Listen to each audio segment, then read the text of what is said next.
Now, that is Darwin's conditions of existence. This is not natural selection. This is the conditions of existence that enabled air-breathing life to exist. Couldn't exist before air was there. But it's so elementary. And the first 2.5 billion years, no matter what DNA was doing, no matter what proteins were doing, they couldn't do anything for the very simple reason that there was no oxygen. Mm-hmm. So they got stuck. So the conditions of existence maintained that life form, anaerobic life form, for 2.5 billion years. And as soon as there was enough oxygen available to make air-breathing life thermodynamically possible, you had what is called the Cambrian explosion.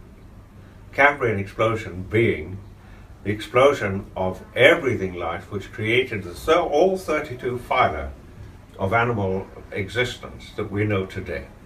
All 32 phyla of all living things that we know today were created almost instantly because of oxygen. And here we come now to the important thing. Was one of the first things that happened was the conversion of light into electricity. For the first 2.5 years, it had been converted into carbohydrates and proteins like leaves do today in our trees and our grasses. And the conversion of light into electricity was achieved by a complex of molecules, of which docosahexaenoic acid was particularly important. And we have shown that it was present in the very first single-cell living systems that converted light into electricity and caused movement. A movement, of course, when it was facing towards the sun, it would move. When it's facing away from the sun, it wouldn't move. So facing towards the sun would make it move to where? To where the food was, on the surface. So that was the beginning of animal life.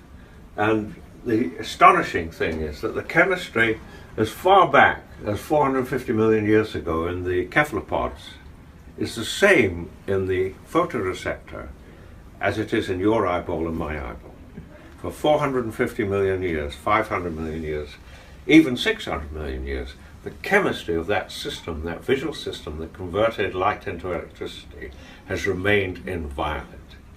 No matter what DNA was doing, no matter what proteins were doing, chemistry, again, Darwin's conditions of existence, chemistry was what mattered.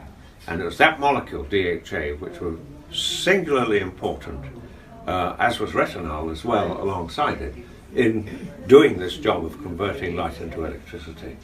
And there you have it there. Well, then it came to us. So there we are. That's it.